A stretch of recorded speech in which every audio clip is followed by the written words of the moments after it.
Hello and welcome to another episode of the Big Rican on Sports podcast. I am your host, I am the Big Rican. Today is Monday, December 28th. So first and foremost, Merry Christmas to everyone who celebrates. I hope everyone had a great Christmas holiday and a great long weekend. I know I did. So let's dive into what we're going to get into tonight. So it's been a really big couple of days, week and a half for the sports teams that I follow in the major sports, including college football.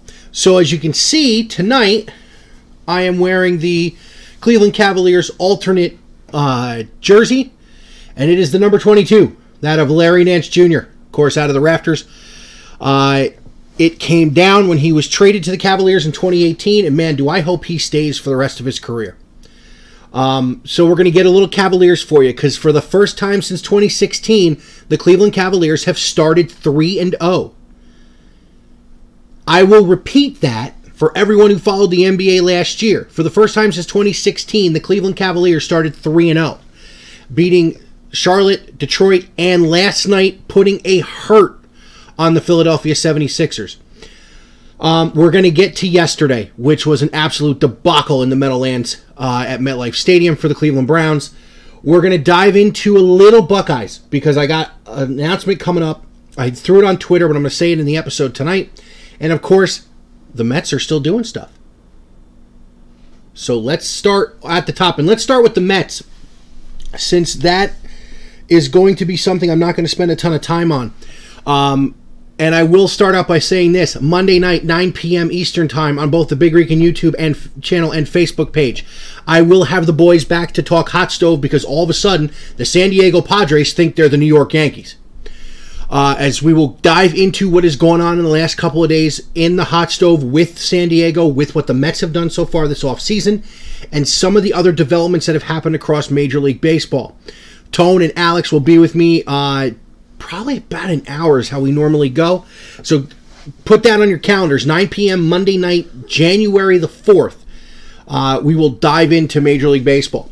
But let's talk about what the Mets have done and what I've liked so far. Well, listen, the Mets went out and got a catcher, something they desperately needed. And they got the catcher I wanted. I wanted James McCann.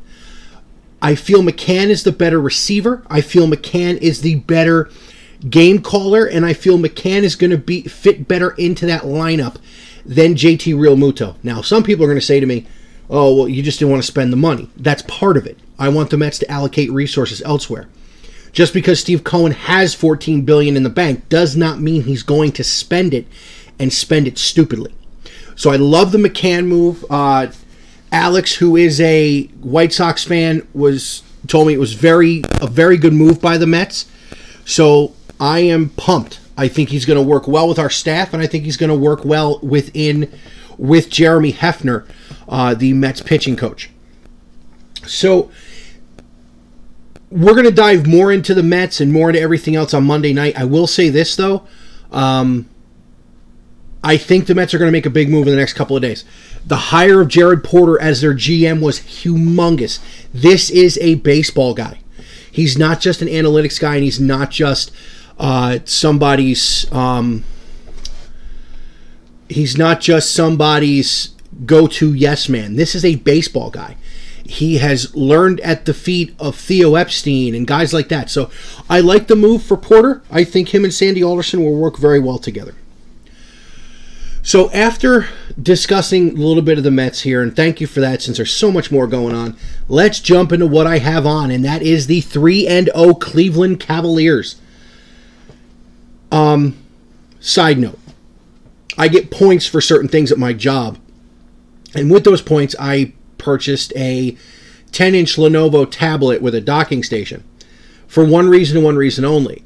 I put the Fox Sports Go app on there. I have my parents sign in, and I watch the Cleveland Cavaliers every chance I get. I watched a bunch of opening night against Charlotte. I watched the majority. I actually watched the entire second half last night against Philadelphia. I did not catch anything the other night, Saturday night, against the Pistons. But here's my impression from the little bit I have watched. Let's start with this. Darius Garland and Colin Sexton are playing out of their minds. The other night against Detroit in the overtime game, Darius Garland for 21 and 12. Meanwhile, Colin Sexton scoring over 30 points. Opening night, they basically, LaMelo Ball, who is one of the big players coming into the draft, they schooled him in beating the Charlotte Hornets handily. And then last night, because I watched more last night than any of the first 3 games, and they're playing the Knicks tomorrow, who, by the way, are a different team than last year. I don't know what's their new head coach. I don't know if it's RJ Barrett and those boys getting better. The Knicks are a different team. So, on to last night. What I saw by the Cleveland Cavaliers was something I haven't seen by the Cavs since the early days of LeBron's second tenure. That's defensive intensity. There was constant movement on both sides of the ball. They had 21 assists in the first half.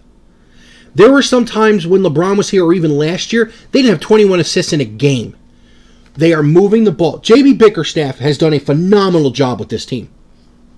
Because, oh, by the way, they did not have Isaac Okoro, their number 1 pick last night. They have not had Kevin Love at all this year. Not that, it's a surprising thing because Kevin's been hurt a bunch. But no Kevin Love, no Isaac Okoro. The backcourt has been amazing. Garland and Sexton are coming into their own and I think are going to be a dominant backcourt in the Eastern Conference. Now listen, I think that Brooklyn's going to run away with the conference and hide. And then end up winning this thing and challenging the Lakers for the NBA championship. But here's the thing. This Cavaliers team is good enough to get in the playoffs. And if they can keep the defensive pressure up like they were playing with the last couple of nights, they can make some noise throughout the season. And this is not just a Cavaliers fan talking. Now, yes, I have the 2018 NBA final hat on. Excuse the fur from the cats. I apologize. And yes, I have the Larry Nance jersey on. So you know I'm a Cavaliers fan. This isn't just about LeBron. In all seriousness, this defensive intensity is something that can be carried because your offense can play off your defense. Let's talk about Andre Drummond, who only played 24 minutes last night but had 26 points and like 18 rebounds. This is the presence in the middle that I think if they would have had when LeBron was here, they would have won more than one title. Let's talk about Larry Nance Jr., who is filling every column in the stat sheet. Had nearly a triple-double on opening night against Charlotte. He's hitting threes now. He's still playing good defense. He's still locked down on the boards. When Tristan Thompson signed with Boston, I honestly thought the Cavaliers were going to have a hard time on the glass outside of Andre Drummond. They have not. I enjoyed last night immensely. I've been watching Cavaliers basketball since the Mark Price days. And Brad Doherty and those boys from Family Living out in Cleveland. When I picked up the Cavaliers, it was the Cavaliers of Brevin Knight and Sean Kemp and Bobby Sura. And then, of course, came the LeBron years. Then there were the down years without him. Then there came LeBron 2.0. This is the best defensive unit I have seen in a Cavalier uniform in a very, very long time. The dominant presence in the middle of Andre Drummond. The guards in the backcourt who are actually willing to get their hands dirty and play in somebody's jersey. Gee, speaking of jerseys, you think Delly had something to do with that? Because here's a fact no one talks about. The only 2 players remaining on the Cavaliers roster today that were a part of the championship run, which, by the way, in June of this year, it will be 5 years since the greatest comeback in NBA history. Matthew Dellavedova has been a mentor to both Colin Sexton and Darius Garland since they came to the Cavaliers. It looks like there's a lot of Delly grit and determination with them on the court. I think this team only gets better once Kevin Love gets healthy. Once you can have a guy like Delly in the rotation, you're going to get better defensively because that's his thing. Ask Steph Curry. So I love what I've seen so far. You have the dominant presence underneath with Andre Drummond and Larry Nance, and then you have the guys in the backcourt that are going to make this whole thing go. I do agree with moving Darius Garland being the point guard and Colin Sexton being the shooting guard, because Colin Sexton is not the distributor that Darius Garland is. Garland is a point guard, not a scoring guard. Colin Sexton's a scoring guard. Darius Garland is a point guard. So they get the Knicks tomorrow night. They got a couple, then they hit the road. Got a couple games in Orlando. Got Indiana. So let's see what happens in this first month of this shortened season with the Cleveland Cavaliers. If I had to pick them, I'd say they end up in the 8th spot and would have to play Brooklyn in the first round. Might be a quick exit, but hey, 3 years post LeBron, you make the playoffs. No other team did that. When he left the first time, they were the worst team in the league 4 years in a row. So let's hop down the road. Let's go down to Columbus. Let's talk about what's coming up this coming weekend. Not even this weekend, this Friday. At 8:45 roughly p.m., it will be kicked off in the Bayou, the 2021 All-State Sugar Bowl between the Clemson Tigers and the Ohio State Buckeyes. This is the game Ohio State wanted after the debacle last year, after that game was taken from them by the referees. Here's where the difference is. Ohio State lost a lot on defense. They lost Okuda. They lost Damon Arnett. They lost Chase Young. They lost a bunch on defense. They lost a bunch on offense. You lose your home run hitter in J.K. Dobbins, but at the same time, you found something in the Big Ten championship game. As I mentioned last weekend when I did the Browns pregame, before the game against the Giants, sorry about yesterday. Just had some stuff going on, so I did not have a chance to put an episode up to preview Browns-Jets. Thank God. But in all seriousness, what Ohio State did, in my mind, was prove to me that they can overcome adversity and win some games. Because this is an Ohio State team that did not have it. That was forced to be a different team because of the way Northwestern played defense. Not having Chris Olave and guys because of COVID did not help, but you would think Ohio State would still have an easy time with Northwestern. What they learned is Trey Sermon can carry the rock. It doesn't just have to be Master Teague to start, and I don't think Master Teague is going to start this game. I think it's going to be Trey Sermon's going to start and get the majority of the carries in the Sugar Bowl. Here's one thing Ohio State is going for it going into that game, but I'm going to go real deep on Friday. Their offensive line has been playing very well. And they get Olave back. So, 2 p.m., Big Rican Facebook page and YouTube channel. I will dive into both games. The Rose Bowl, of course, Alabama, Notre Dame, and Clemson, Ohio State in the Sugar Bowl. So now let's get to yesterday. Now let's get to, well, a game that I think may define some legacies or just drive me nuts. As the Cleveland Browns went into the Meadowlands, into MetLife Stadium for the second time in 2 weeks, and played there against one of its inhabitants. This time it was the New York Jets. And this time the Browns did not win. Yes, you heard me correctly. The Cleveland Browns lost to the New York Jets yesterday, 23-16. It's taken me all this time to come to grips with this. Because yesterday's game, number one, should have been played. Number two, if it was played, there were a couple of calls that were called into question, in my opinion. But more importantly, I want to give some credit where credit is due, and that Jet defense actually played really well yesterday. Their front four dominated the line of scrimmage. And as I've said all year for both football teams that I follow, you have to win the line of scrimmage if you're the Jets and if you're Ohio, or if you're the Browns and you are Ohio State. The Browns did not win the line of scrimmage yesterday, and they lost the game 5 times.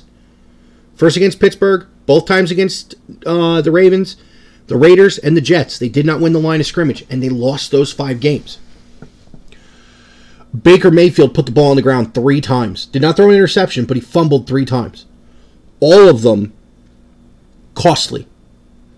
One stalled the drive, 2 of them ended it, and 1 of them was on 4th down going in to tie the game. But what do you expect? Because less than 24 hours before the game, the Browns found out they'd be without Jedrick Wills, Jarvis Landry, Kadero Hodge, Donovan Peoples-Jones, Hollywood Higgins. Yes, that's right. The Cleveland Browns played the Jets yesterday without their top 4 wide receivers, 2 guys off the offensive line, and their starting 2 linebackers. The only starting linebacker the Browns had yesterday was Sione Takitaki, and he got hurt.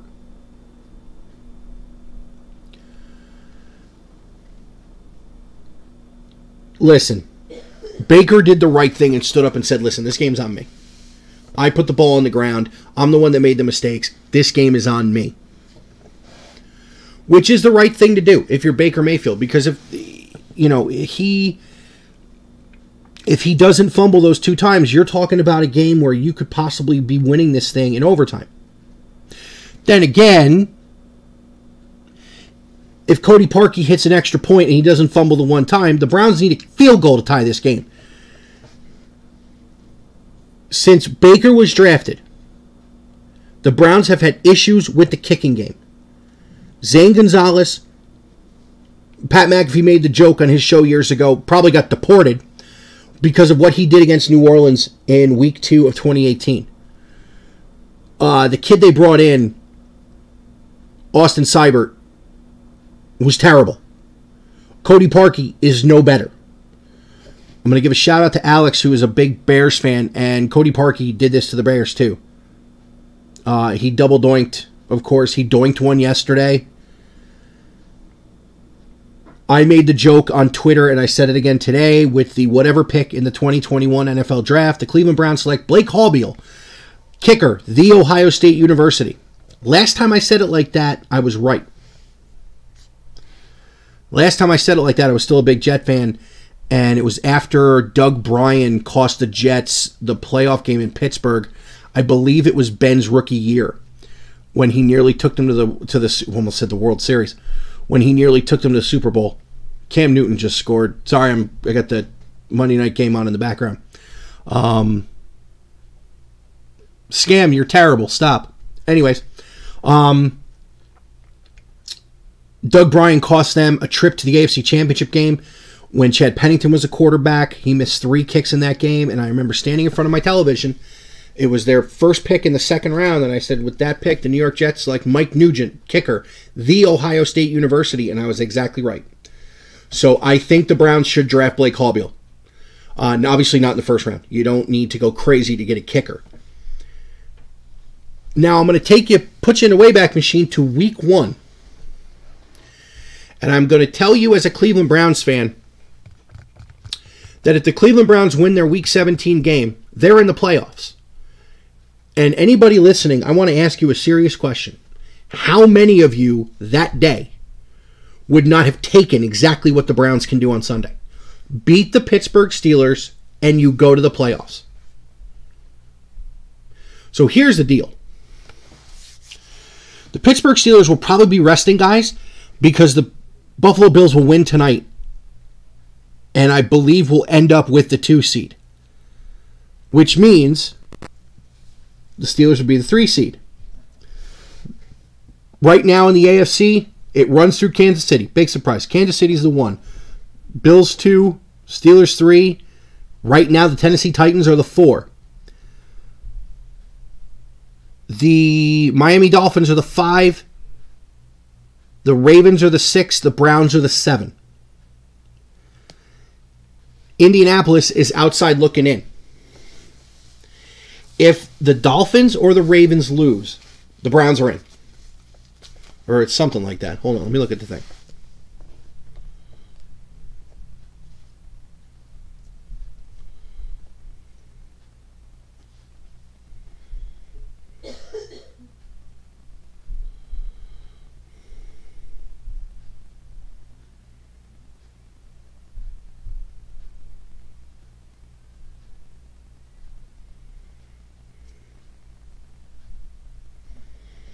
So right now the Chiefs are the 1, the Steelers are the 2, the Bills are the 3, the Titans are the 4, Dolphins the 5, Ravens the 6, Browns the 7, which means, as it stands right now, if they win and Buffalo wins out, Buffalo would be the 2. They would get the Browns. The Steelers would get the Baltimore Ravens, and the Titans would get the Miami Dolphins. So here's the scenarios.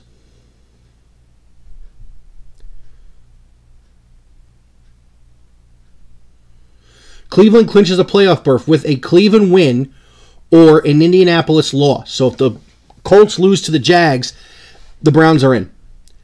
Or they get in with a Tennessee loss, a Miami win or a tie, and a Baltimore win or a tie. So if Tennessee loses, Miami and Baltimore win, it doesn't matter what the Browns do, they're in. If they tie or Baltimore loses, if they tie or Miami loses, if they tie or Tennessee loses, if they tie or Indianapolis loses, or if they tie, Tennessee ties, Baltimore wins, and Miami wins. Here's the deal. Beat the Pittsburgh Steelers. Go to the playoffs. For the first time since 2002. Get this monkey off the city's back and get in the playoffs. And then anything can happen. You'll probably be as healthy as you've ever been with guys coming back. Get in the playoffs. Get it done. Go out there and beat Pittsburgh on Sunday and end this thing and hold your heads up as you walk into the playoffs. Because if anybody at the beginning of the year, if I told you the Browns are going to be 11-5 and in the playoffs, you'd have taken it. But Browns Twitter and everybody else is flipping out. You would have taken a Cleveland Browns 11-5 season and a playoff berth. Handle it. Get it done. So, upcoming. Because I didn't do this until today, we are now at, once I upload it, this will be episode number 94. Sunday, I will do a Browns preview of their final game of this. Well, never mind that. Friday, 2 o'clock. Big Rican Facebook page, YouTube channel. Live preview of the college football playoff 2 games on Friday. Got the Rose Bowl early with Alabama and Notre Dame. And you have the nightcap, which is going to keep me up pretty late at night, of Ohio State and Clemson. On Sunday, I will come to you with a Browns pregame. I don't know if it's going to be live or not yet. So that's today's 94, Friday's 95, Sunday's 96, episode number 97. Monday night, 9 p.m. live. Big Rican Facebook page, Big Rican YouTube channel.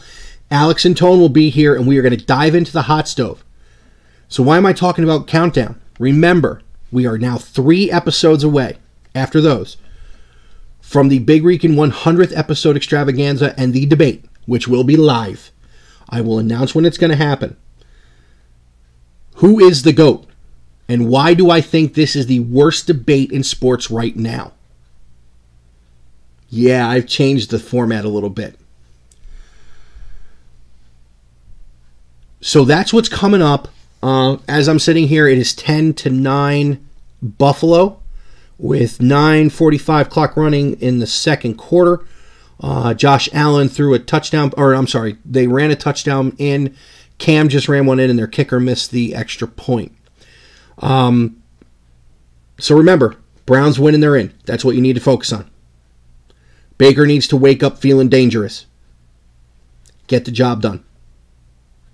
As always, Big Rican is a proud member of the TimeSkew Podcast Network and can be found at timeskew.com. On YouTube, Big Rican on Sports. On Facebook, Big Rican on Sports. Twitter, at Big Rican on Sport.